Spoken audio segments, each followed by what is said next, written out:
Hello, welcome to my channel. This is a 1 lakh special video.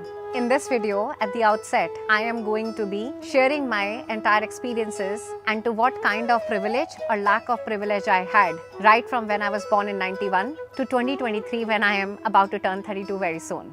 I wish to also tell all of you, while we might have touched a number or a milestone called 1 lakh subscribers, and as consultant, we should be obsessed with numbers, I also care about the quality of those numbers. A lot of you look up to me, a lot of you take inspiration from me, and I understand the burden or the responsibility of that. And hence, I've always been mindful of each one of your trust, each one of your time, too much to the extent that we started with a lot of great initiatives on our channel, such as the CEO Diary. And with that, I am going to give you a peep inside my own life, what kind of experiences that I went through in my life and what kind of learnings have I had in the last 30 odd years. So I was born in Chandigarh in 91 to parents where my mother was a homemaker and my father was serving in public sector unit. My father was born in a village in western Uttar Pradesh and he was the first amongst his family to get a corporate job in the sense of white collar job. And I remember growing up in a household where there were resources which were not overflowing in nature but always sufficient in nature that could bring happiness on our faces. We never had a car growing up. I remember sitting behind the so-called Bajaj scooter in 1990s. I am that classic 90s kid who has played video games, who has played the pen fight as well, who has very diligently gone to school. I was that so-called Hermione Granger in school who would be a first bencher, raise her hand for all the question. And I also believe that I was innately very competitive. I always wanted to be first in whatever sphere of life I was in. And I had a very healthy, very stable childhood. A lot of people see their glass half empty and are not grateful for the situation they are in. They feel or compare themselves, and unfortunately so, and I can understand that they don't have a Mercedes while others have, or they don't have a car while others have. Look at what is happening around the world, such as in Ukraine or in Afghanistan. If you are born in a stable economy or a stable politics, if you are born in stable families, it's a privilege to have. And right off the bat, I would say that I was extremely privileged to be in that ecosystem.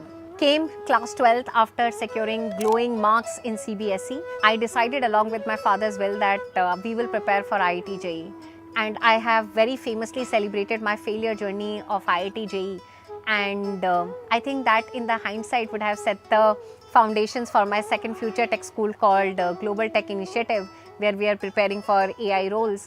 But that was a very important pivotal moment in my life because for a lot of people in India, that is a make or break. And I couldn't make it. I was in a break situation. And yet I got extremely lucky and I was able to join St. Stephen's College because of my great interview that happened with the college and my good academic scores in CBSE as well. But I'm very mindful of the kind of luck and privilege that I've had.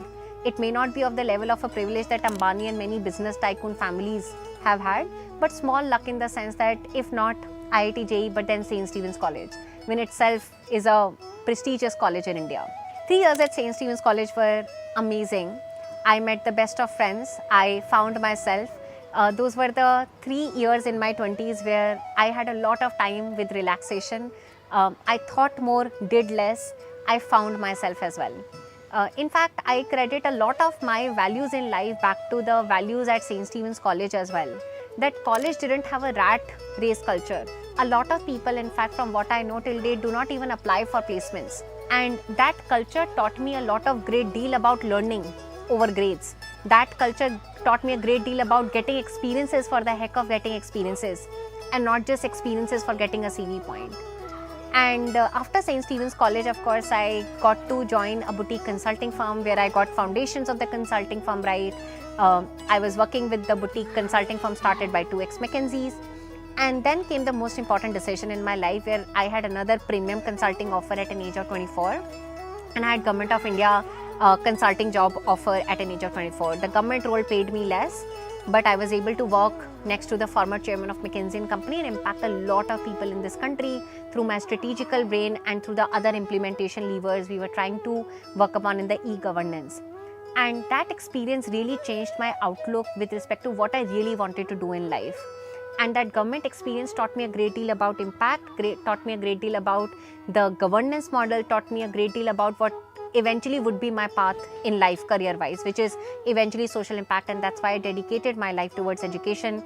In 30s, I have already spent 5 years and I will continue to in many more years as well.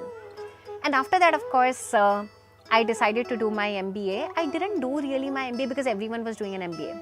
But I've spent 5.5 years working in corporate, and I realized that my salary had come to a stall, and so did my professional growth in terms of climbing the ladder as well. And that is when, of course, I did my MBA. ISB was extremely fast-paced. I did a lot of interesting things. Getting the BCG offer out of ISB, and of course getting exchange semester after at Harvard Business School were few of the good outcomes that I could get from that school. And BCG 2 years were extremely tough, were extremely fast paced. If there is one thing that I learned at BCG beyond the consulting, presentations, problem solving and a structured mindset would be how to manage my well-being along with a hectic job. And till date, I think it is paying me dividends in terms of having a hectic entrepreneurship career and maintaining my well-being as well. So that's one key important experience and takeaway I took away from BCG. And then of course I joined, my last corporate career was with Blair Institute in Dubai. Finally in my life, after spending almost a decade, I was able to make some good money. Dubai of course is tax-free as well. But I realized one thing in life, that I am someone who really thrives when I'm operating at my own will, when I'm able to make change on my own definition and not someone else's definition. I'm not someone who really likes execution only or strategy only. You could say, Shatakshi, then startups are a great role for you. I had already done a fantastic strategical plus execution role when I was 23. So none of the other jobs really excited me, and that came a time when I felt in life that I don't want to be 39 and regret. I am 29. I can take a decision of leaving that covetous 1 CR job and really do what my passion is, which is global governance initiative and global tech initiative. And in my free time, as a hobby today, I do YouTube and Instagram as well. So that's largely what my experiences have been. I've been running GGI and global tech initiative since last 5 years. Of course, GTI is a recent initiative in the space of AI, system design and tech PM as well. And if we were to take a step back, from all the experiences that I have had, I would want to say there are 3 things that I would want to give you as a takeaway, as we are almost about to wrap up this personal video from my side to all of you. Number 1 will be that social media following is becoming a cult. You become cool if you have a social media following. You become cool if you are moving with a gimbal or a GoPro. But so is the fact that we are living in a loneliness epidemic. So while you all hunt towards social media following, while I'm really grateful that I'm sitting on a base of 1 lakh followers, and I really am grateful for all of your trust and time as well, please make sure that you take care of yourself and most importantly your well-being, as we all live in this loneliness epidemic. I'm very grateful for the family and for my loved ones, and I make sure that they're really dear to me and they are staying close to me throughout. That's one. Second, I never dreamt that I will be sitting in the position that I am in when I look at the Shatakshi, who was 10-year-old, sitting in the front of the class raising her hand, which means that I truly mean this. If I could solve it in whatever shape or format, so can you as well. Lack of resources is a crib or is an argument of the weak. The argument of the strong is, my glass is half full, let me find the ingredients for the rest of the glass as well. And with that, I leave you with 1/3 last point, which is about dream big in life. Do not set for yourself for mediocrity. If you will dream less for yourself, you will set or achieve less than mediocre outcomes in life. However, if you will dream extremely audacious, what is the harm in dreaming big? There is no charge on dreaming big. So dream extremely outrageously for yourself. Dream of becoming the honorable Prime Minister of this country. Dream of becoming the next Elon Musk, but make sure that your actions match your dream as well. But dream extremely big. If you will dream for X++, you will at least land yourself at X. With that, I am going to wrap up this personal video and this personal gratitude message. I honestly felt that you all deserved a peep inside my life, and most importantly, not just my life, what did I gain at a learning level at each of those experiences as well. I really hope that you're enjoying and learning throughout whatever content I'm able to put out for all of you in my free time as a hobby, and I really look forward to giving back to all of you. Good luck.